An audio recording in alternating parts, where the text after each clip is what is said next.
එක්කෝමත් එක කාලෙක හරිම ලස්සන සාමකාමී ගම්මානයක් තිබුණා කැලෑවට මායිම්ව.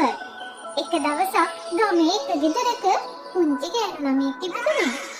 ඉතින් මේ දරුවා උපදින මොහොතේම මේ ගමට අඟුරු අලාවක් නෙවෙයි කුණාටු මහ වැසිය කියලා මුළු ගමම විනාශ වුණා. ඉතින් අලුත උපන් පුංචි කෙල්ලගේ අවාසනාව කියලා හිතපු ගම්මෝ මේ කිරි දරුවයි අම්මවයි තාත්තවයි මහ රෑම ගමින් එළවලා දැම්මා.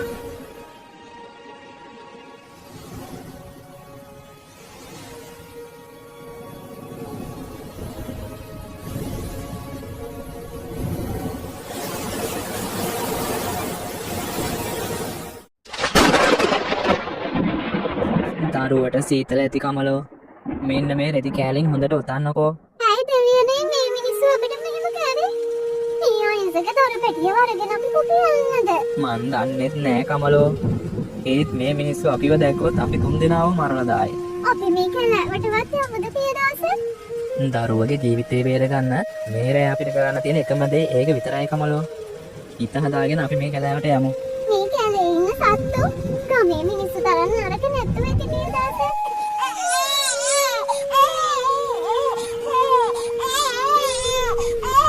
අනේ මගේ පුතේ අඬන්න එපා.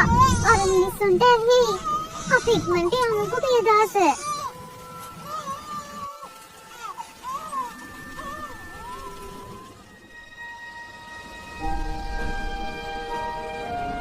කමලා නැගිටින්න. අපි කොහෙද මේ ඉන්නේ පියදාස? කො අර මිනිස්සු? ඒ කවුරුත් මෙහෙට ආවේ නෑ කමලෝ. ඔහෙට මහන්සියටම නින්ද ගිහින්. අපි මේ ඉන්නේ කැලෑව ඇතුළටම වෙන්න. මේ හරියට නම් දර කඩන්නවත් කෙනෙක් ඉන්නේ නෑ. අපි දැන් ඉන්නේ කොහෙද පියදාස? අපි ආයෙම ගමට යනවද? අපිට ආයේ ගමට යන්න බෑ කමලෝ. ඒකෙන් අපේ ජීවිත විතරක් නෙමෙයි දරුවගේ ජීවිතෙත් අවදානම්. අපිට වෙන යන්න තැනකුත් නෑනේ. අපි පුළුවන් විදියට මේ කැලෑවෙම ජීවත් වෙමු. අපිට දරුවා තියාගන්න මඩුවක් හරි අටව ගන්න නම් වෙනවා පියදාස. මේ ගස් යට දරුවා කොහොම තියාගන්නද අපි?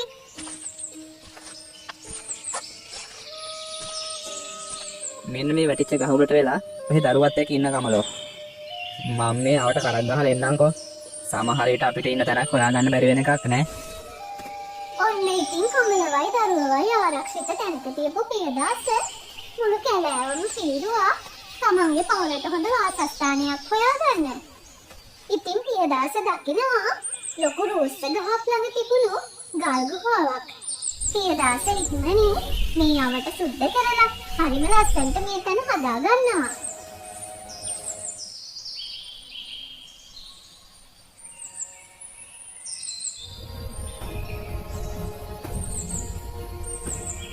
මොකෝ මෙච්චර වෙලා පරක්කුනේ?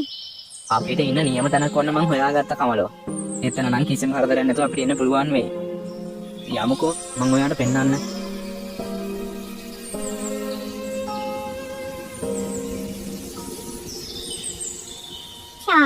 මෙතන නම් නියමයි පියදාස. ඔන්න චූටි පැටියෝ. තාත්තා යාට සුරංගනා ලෝකයක් වගේ තැනක් හදලා. අපි යමුකෝ ඇතුළ බලන්න.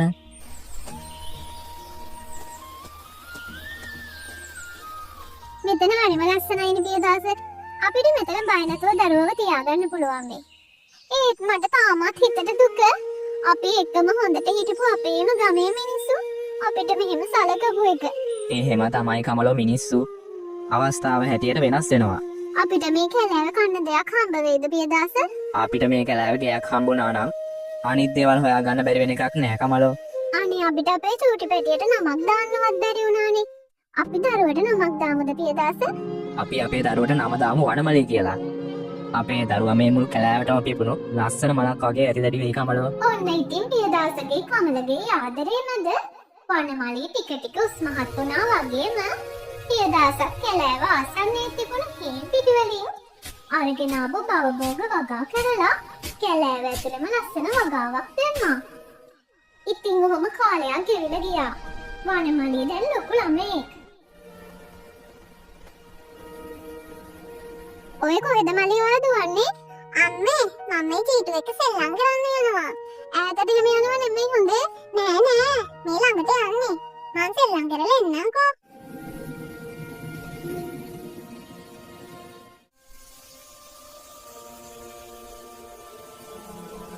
පියදාස දැන් අපේ කෙල්ලත් ලොකුයිනේ. හැමදාම මෙහෙම කොටි වලස් එක්ක සෙල්ලම් කර කර හිටියම හරියනවද මේ දරුවා? අපිට දුවව ඉස්කෝලේකටවත් දාන්න බැරිද? ආයේ අපි ගමට යන්නේ කොහමද කමලා? අනිත් එක මේ කැලෑවම හැදුන දරුවා කොහොමද අපි ඉස්කෝලේකට ගුරු කරන්නේ? ජීවිතේට ගමන් කරනවා නැති අපි වගේම තව මිනිස්සු ජීවත් වෙනවා කියලාවත් නොදන්න මගේ අසරණ දරුවා. අපි නැති කාලෙක මේ කැලෑවේ තනි වෙයි. මාත් ඒ ගැන හැම වෙලේම හිතනවා කමලෝ. මටත් ආසයි මගේ දුවව ගමට එක්කගෙන ගිහින් මේ කැලෑ සත්තු වෙනුවට අලුත් යාළුවෝ හොයාගෙන ජීවිතේ ඉගෙන ගන්නවට. ඒත් අපි කොහොමද ඒක කරන්නේ? අනේ මේ අහිංසක දරුවට ගමක් එකතු වෙලා කරපු අපරාධෙට උඩ ඉන්න දෙවියවත් බලන්නේ නැද්ද? දෙවිය බැලුවා කියලා මොකටද කමලෝ? ඒකෙන් අපේ දරුවට උනා සාධාරණ වෙනස් වෙන්නේ නැහනේ. ගමකට විනාශයක් කරන්න පුළුවන් ද මේ පොඩි දරුවෙක්ට? ගමේ මිනිස්සු කොච්චර මෝඩද කමලෝ? දැන් නම් මුළු ගමටම අපිව අමතක වෙලා ඇති. දැන් අවුරුදු කීයක් වුණාද? ඔන්න ඉතින් කමලයි පියදාසයි කැලෑවට වෙලා මලී ගැන හිත දුක් වෙන අතරේ ගමටත් මහ විනාශයක් වෙලා තිබුණා. මහා ලොකු නියඟයක් යැවෙත් මුළු ගමම ඉරිතලල ගිහින් වතුර නැති වෙලා හේන් පිටි විනාශ වෙලා ගමේ මිනිස්සු අසරණත් වෙලා.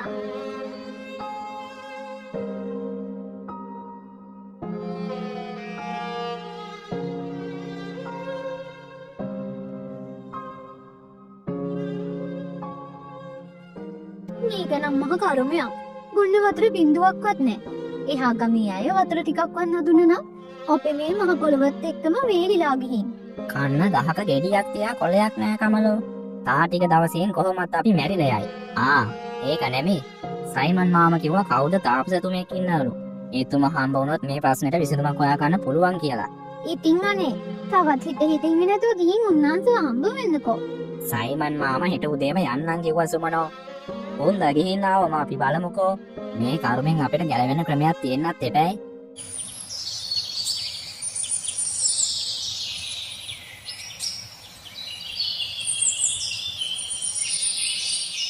මොකට දුන්නේ හැ නුඹ මාව හොයාගෙන ආවේ?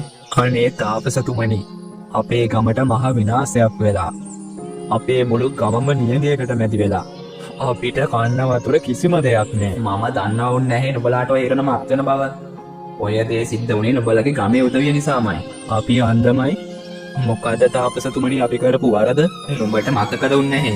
මීට වසර 10කට පෙර නුඹත් නුඹේ ගමේ අයත් එකතු වෙලා මහා කුණාටුවක් මැද අසරණ පවුලක් ගෙවල් ජිනිපත් කරලා ගමෙන් එලවලා දැම්මා. අන්නේ පාපයයි නුඹේ ගම අද අත්විඳින්නේ. මොනවා? තාපසතුමනි, උන්දලා අපේ ගමට අසුබයි. ඒ හන්දායි අපි උන්දලව එලවලා දැම්මේ. මුළු ගමම එකතු වී කළ ඒ පාපකාරී ක්‍රියාවට අද නුඹලා දඩුවම් විඳිනවා වුන් නැහැ. අනේ අපි දැන් මොකද කරන්නේ තාපසතුමනි? ඔබ වහන්සේවත් අපිට පිහිට වෙන්න තාපසතුමනි. නැත්නම් අපේ මුළු ගමම විනාශ වෙලා යාවි. මට නුඹලා වෙනුවෙන් කිසිවක් කිරීමට හැකියාවක් නැහැ වුන් නැහැ. නුඹලාට පිහිට විය හැකි එකම කෙනයි ඉන්නේ. ඒ කවුද ඒ තාපසතුමනි? නුඹ පන්නා දැමූ පවුලේ දරුවා. ඇයව නැවත නුඹේ ගමට රැගෙන යන්න. ඒ විට නුඹේ ගම නැවතත් තිබූ ලෙසම වර්ෂාව ඇද හැරි සරුසාර වෙනවා. ඒ තාපසතුමනි, උන්දලා තාම ජීවත් වෙනවදවත් කියලා අපි දන්නේ නැහැ. සමහර විට මේ වෙද්දී උන්දලා මේ ලෝකෙත් නැතුව ඇති. නැතවුන් නැහැ. ඒ පවුල කැලෑවේ ඇතුළට වෙන්න උතුරු දිසාවෙන් ගල් නැනක ජීවත් වෙනවා. නුඹට එහි යාමට පුළුවන්. ඒ විට නුඹේ ප්‍රශ්න සියල්ල විසදේ. ඔන්න ඉතින් තාපසතුමා කියපු හැමදේම සයිමන් ගමට ඇවිත් ගමේ අයට කිව්වා. මේක අහලා ගමේ අය මුලින් විරුද්ධ වුණත් Tamanta නොකනුවී මැරෙන්න වෙයි කියන බයටම ආයෙම පියදාසගේ පවුලේ අය ගමට ගෙන්න ගන්න එකඟ වුණා. අනේ උන්දල ගමට පාය තිබ්බොත් ආයෙ විනාශයක් වෙයි. මොන්නම් ඕකට මනාප නැහැ. අපි මේක නොකළොත් අපිට මැරිලා යන්න වෙයි සුමනෝ. අපි නම් මැරුණත් කමන්නේ. මේ ගමේ අසරණ දරුවෝ ඒ පැටවුන්ට ගෙවන්න වෙන්නේ අපේ පවුලේ. කැමැත්තක් කරගන්නකො එන. මන්නම් හිතන්නේ නෑ ඔය වැඩෙන් අපිට හොඳක් වෙයි කියලා. අපිට තාපසතුමා කියපු දේ හරි වෙන කරන්න දෙයක්වත් ඉතුරු වෙලා නෑනේ. මං හෙට උදේම සයිමන් මාමත් එක්ක කැලෑවට යනවා.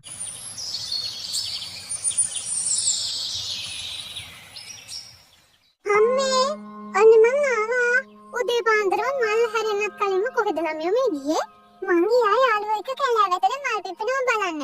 ඉතින් බැලුවද? ඔව් තාත්තේ උදේම මල් පිපෙනවා. ඒ මල් වල පැණි බොන්න මීමැස්සොයි සමනලයි පොර කනවා. හරිම ලස්සනයි. දැන් බඩගිනි නැද්ද මලි? උදේට කෑවෙත් නෑනේ. කන්න ඕනේ අම්මේ. මම මේ බඩගිනි වෙලා දුවගෙන ආවේ කාලේ යන්න. කාලේ යන්න? ආවෙම කොහෙද යන්නද හදන්නේ? සෙල්ලම් කරන්නනේ. සෙල්ලම් කර හිටියම හරිද මලි? ඉතින් අම්මා මට වෙන කරන්න දෙයක්වත් නෑනේ. ඒකත් ඇත්තනේ කමලෝ. මේ කැලෑවේ මේ දරුවා සෙල්ලම් කරනවා ඇරෙන්න වෙන මොනව කරන්නද? ඔන්න ඉතින් දැඩි බිඩියම කෑම කපු මලි තමන්ගේ යාළුවෝ උන හාවෝ හොවෝ එකතු කරගෙන ආයෙම කැලෑව ඇතුළටම දුවනවා. මේ අතරේ සයිමනුයි සාදිරිසුයි උදෙන්ම නැගිටලා මලිගේ පවුලේ උදවිය ගමට එක්කගෙන එන්න හිතාගෙන කැලෑව පැත්තට එන්න පිටත් වෙනවා.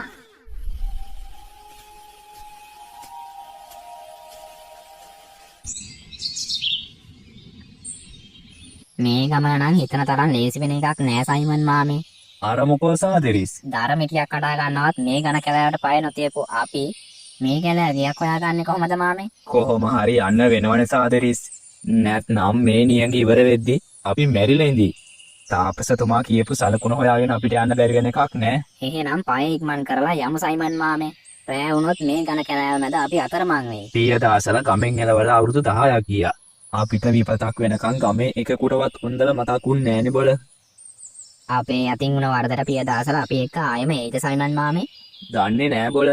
වැඳලා හරි එක්ක ඉන්න වෙනවා. ඔන්න සයිමන් මාමේ කොටියේ දෙවියනේ අද නම් අපි කපෝතී සාදිරියෝ. අපිට මැරෙන්න වෙයි වගේ. මේ වගේ එකෙක්ගෙන් බේරලා අපි කොහොමද බොල මෙතනින් පැනගන්නේ? කොටි අපේ එකෙක් හැපෙලා බේරෙන්න දඩයක් කාර්යයකටවත් බැරි කොට මේ හේන කොටාගෙන ඉන්න අපි දෙන්න මොනව කරන්නද? දෙවිය බොදුන් සිහි කරගන්න විතරයි දැන් ඉතුරු. ඔන්න ඉතින් සාදිරිස්ගේ සයිමන්ගේ ඉස්සරහට ආපු කොටියා මේ දෙන්නගේ පැත්තට කඩාගෙන පැන්නා. කොච්චර කරගදුවත් මේ දෙන්නට නම් කොටියාගෙන් නැරවීමක් තිබුණෙම නෑ. ඔය අතරේ මේ සත්‍යහිල කැලෑවේ සෙල්ලම් කර හිටපු මලි මෙතනට දුවගෙන එනවා. ඉතින් කැලෑවේ සත්තු මලිගේ හොඳ යාළුවෝනේ. මලි කතා කරා විතරයි. කොටිය සාදිරිසුයි සයිමනුයි ඇත්තෑරව දාලා මලිගේ පැත්තට දුවගෙන එනවා.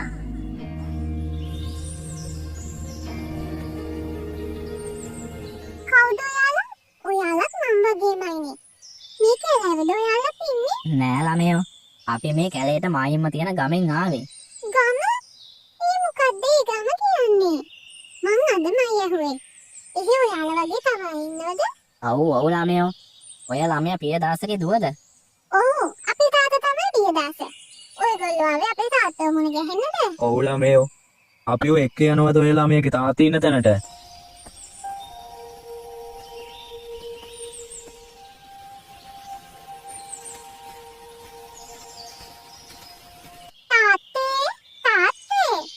මොකද දරුවෝ මේ කෑ ගහන්නේ? මොනවා? පියදාස ඉක්මනට මෙහෙට එන්න. මොකද කමලෝ? මේ සාදිරිසුයි සයිමන් මාමයි. මොකද ඔයගොල්ලෝ මෙහෙට ආවේ? අනේ අපේ පාඩුව අපි මේ කැලෑවේ ජීවත් වෙන්නේ. මෙහෙනුත් අපි වෙලවල දාන්නද මෙහෙට ආවේ? නෑ ළමයිනේ. ටිකක් මට ඇහුම්කන් දෙන්න. අපි අතින් මහ විශාල වරදක් වුණා තමයි. ඇත්තටම අපි ඒකට හොයලකින් සමාවිල්ලනවා. ආයේ අපි ඔයාලට වරදක් කරන්නේ නැහැ. අපි මේ ආවේ ඔයාලට ගමට එක්කයි යන්න. ගමට එක්ක යන්න? අර මොකටද? එදා අපේ අතින් උන වරදට දැන් අපේ මුළු ගමටම දඩුවම් ලැබිලා පියදාස. අපේ මුළු ගමටම නියඟයක් ඇවිල්ලා. අපි මොන දේ කරත් අපිට වැස්ස ලැබුණේ නෑ පියදාස. මොනවා? ඉතින් ආයෙම ගමට වැස්ස ලැබිලා මේ නියඟේ නැති වෙන්න නම් අපි එදා කරපු වරද නිවැරදි වෙන්න ඕන. මේ පොඩි දරුවා ආයෙම ගමට අරගෙන යන්න ඕන. ඔන්න ඉතින් සාදිරිසුයි සයිමනුයි පියදාසගේ ඉදිරියේ බැගෑපත් වෙලා සමාව අරගෙන කොහොම හරි මේ පවුල ගමට එක්කගෙන ගියා.